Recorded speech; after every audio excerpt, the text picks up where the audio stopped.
कितने लोग over thinking के शिकार हैं? अगर तुम बहुत गौर से देखो ना तो हर आदमी खुद से लड़ रहा है। पश्चिम ने एक विज्ञान पैदा किया, मनोविज्ञान, साइकोलॉजी। ज्यादातर लोग तो सिगमंड फ्रॉइड को पढ़े, आप इमाइल कुए को पढ़ो। क्या साइकोलॉजिस्ट है इमाइल कुए। कैंसर पेशेंटों को ठीक किया उसने, इमाइल कुए ने, सिर्फ दिमाग से। इमाइल कुए के एक्सपीरियंसेस को नोट करके लिखा गया प्लासिबो। वो जो प्लासिबो है ना, प्लासिबो इफेक्ट कि आप जैसा सोचोगे वैसा हो जाएगा। और एक लास्ट बात, इसका पढ़ाई से कुछ भी लेना देना नहीं है, लेकिन मैं चाहता हूं मैं आपको बता दूं, बाकी आपकी मर्जी, क्योंकि ये आपको बहुत काम आएगी। जय हिंद फ्रेंड्स।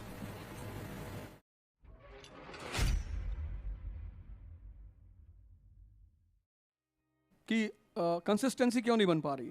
कंसिस्टेंसी सिर्फ इसलिए नहीं बन पा रही क्योंकि मन बाह्य चीजों में उलझा हुआ है। तो अगर आप चाहते हो कंसिस्टेंसी बन जाए तो तपस्या करनी पड़ेगी। तपस्या का मतलब सिर्फ एक है कि जैसे ही आप, एक तो सबसे पहले काम करो, डायरी सारे लोग बना लो, अपना शेड्यूल लिख लो पूरा, कि पूरे दिन का ये मेरा शेड्यूल है। जिस दिन घूमने जाना है वो भी शेड्यूल है, अगर मूवी देखनी जानी है वो भी शेड्यूल है। कोई भी चीज शेड्यूल से बाहर नहीं होनी चाहिए। कि आप संडे को जा रहे हो देहरादून मूवी देखने, ठीक है, जाओ आप, अच्छी बात है, कोई बात नहीं, जाओ, लेकिन वो आपका शेड्यूल का हिस्सा होना चाहिए। मतलब एक काम आप शुरू कर दो, शेड्यूल बनाना, और जैसे ही ये आपको समझाए, ये आपको पता है किसी बात के लिए मना नहीं करेगा, इसका सबसे बड़ा फीचर। जैसे आप सुबह उठे, आपने कहा योग करना है, तो ये कहेगा बहुत धीरे से, उमस बहुत हो रही है। आप गौर करना, उस बात को नोट करना आप तुरंत। आपने इसे कहा योग करना है, ये नहीं करना, नहीं करना है, आप मजा देखना इसका, ये तुरंत एक दूसरी पॉइंट फेंक देगा, उमस बहुत हो रही है। अच्छा, आप इसके झांसे में आ गए, सुन लिया आपने कि अच्छा उमस हो रही है, दोपहर में करते हैं, टाल दिया इसने, बड़ी स्मार्टली आपकी बात को उसने टाल दिया। अब आप रेडी हैं कि दोपहर में करेंगे। अब दोपहर आ रही है, 11:30 बज गए, 12 बज गए। अब सबकॉन्शियस तो याद दिलाएगा फिर कि भाई दोपहर हो गई, दोपहर में कौन योग करता है। फिर फेंक दिया इसने उठा के कि दोपहर में कोई योग ही नहीं करता, तो शाम को करेंगे। तो फिर टल गया, शाम तक चला गया। आप इसको पढ़ो अगर ना, ये पश्चिम ने एक विज्ञान पैदा किया, मनोविज्ञान, साइकोलॉजी। ज्यादातर लोग तो सिगमंड फ्रॉइड को पढ़े, आप इमाइल कुए को पढ़ो। क्या साइकोलॉजिस्ट है इमाइल कुए। कैंसर पेशेंटों को ठीक किया उसने, इमाइल कुए ने, सिर्फ दिमाग से। इमाइल कुए के एक्सपीरियंसेस को नोट करके लिखा गया प्लासिबो। वो जो प्लासिबो है ना, प्लासिबो इफेक्ट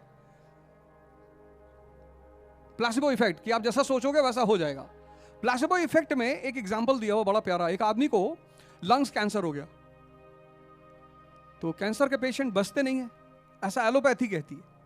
कैंसर के पेशेंट सिर्फ इसलिए मरते हैं क्योंकि कैंसर के पेशेंट से जो मिलने आता है वो भाई साहब ऐसा मिलने आता है ना, मतलब कैंसर का पेशेंट अगर सामने बैठा है तो जो मिलने वाला आएगा वो ऐसे आके बैठ जाएगा, ऐसे ऐसे।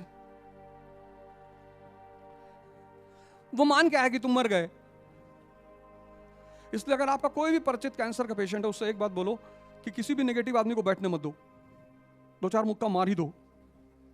अगर गलती से अंदर आ ही गया है तो कम से कम 10-20 फैट खींच के मार दो। तो उस लंग्स कैंसर के पेशेंट को ईंट होती ना, ईंट, उसको पूंछा गया, उसकी दवाई बनाई गई, उसको दिया गया। कहा ये एक ऐसी दवा है जिससे आज तक ऐसा हुआ ही नहीं कि कैंसर का पेशेंट ठीक ना हो। उस आदमी का कैंसर ही डिसअपीयर कर गया। लेकिन उसने सिर्फ दवा ही नहीं खिलाई, वो मेडिटेशन कराता था। हालांकि वो मेडिटेशन जानता नहीं था कि ओरिजिनली मेडिटेशन क्या होता है, पर वो डीप हिप्नोसिस में ले आता था आदमी को। वो कहता था तुम तब तक रिपीट करो कि मैं ठीक हो जाऊंगा, ठीक हो जाऊंगा, ठीक हो जाऊंगा, ठीक हो जाऊंगा, जब तक ये चीज तुम्हारी सांसों में खुद ब खुद चलने ना लगे। और फिर धीरे धीरे उसने ऐसे ऐसे पेशेंटों को ठीक किया, बहुत पेशेंटों को ठीक किया उसने। तो मेरे घर में 4 फोटो है, आप चाहो तो आप भी लगा लो, पर वो 4 फोटो ने मेरा बहुत उद्धार किया। एक भगवान कृष्ण का है, एक अर्जुन का है, एक दुर्योधन का है, एक स्टीफन हॉकिंस का है। स्टीफन हॉकिंस शरीर खराब है, दिमाग ठीक है, वो आदमी महान हो गया। दुर्योधन शरीर ठीक है,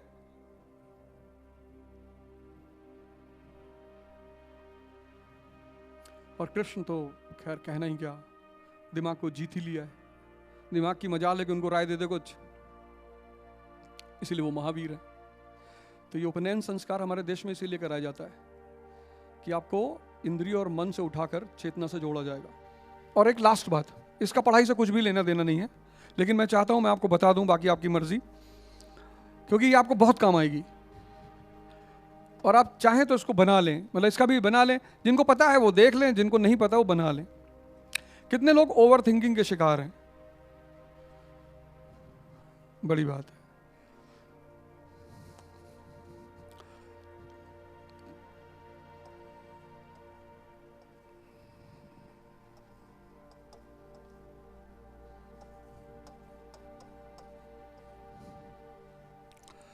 आज जाके घर पे एक्सपेरिमेंट करना, डेड बॉडी में क्या चीज नहीं है? श्वास नहीं है। ये दोनों इतने गहरे तल पे जुड़े हुए हैं। जैसे आप गुस्सा करते हो तो सबसे तुरंत इंपैक्ट किस पे पड़ता है? सांस पे। तुरंत स्पीड बढ़ती है। आप एयरपोर्ट जा रहे हो, 8 बजे की फ्लाइट है और आप 8:10 पे एयरपोर्ट पहुंचे, और जैसे ही आप एयरपोर्ट पहुंचे आपको पता चला कि फ्लाइट 3 घंटे लेट है। तो जो सबसे पहली घटना घटेगी वो यही घटेगी कि पूरी सांस नाभि तक आएगी। यानी मन की जो स्थिति है उससे श्वास बदलती है। तो अगर मन की स्थिति से श्वास बदलती है तो श्वास को बदलकर मन को भी बदला जा सकता है। नहीं बात क्लियर हुई? अगर मन की स्थिति का प्रभाव श्वास पे पड़ता है तो श्वास का प्रभाव, तुम अगर श्वास रोक लो तो विचार रुक जाएंगे।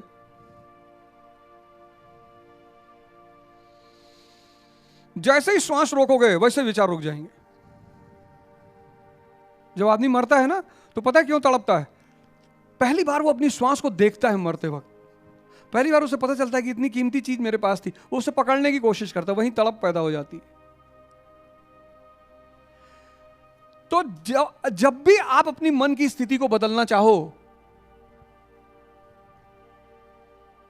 सुबह उठे, यही साधना है आपके लिए। आपको बहुत ज्यादा डीप में जाने की जरूरत नहीं पता लगा किसी दिन धीरे से यहीं से निकल गए कि ये संसार माया है।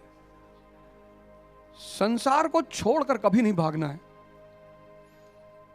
मतलब जो श्रेष्ठतम सन्यासी हैं धरती पे वो हैं संत कबीर, और पूरे संसारी हैं। पत्नी भी है, बच्चे भी हैं, व्यवसाय भी है, चद्दर भी बुनते हैं, बाजार जाके बेचते भी हैं, और उनका बेटा उनसे भी बड़ा सन्यासी है। कमाल।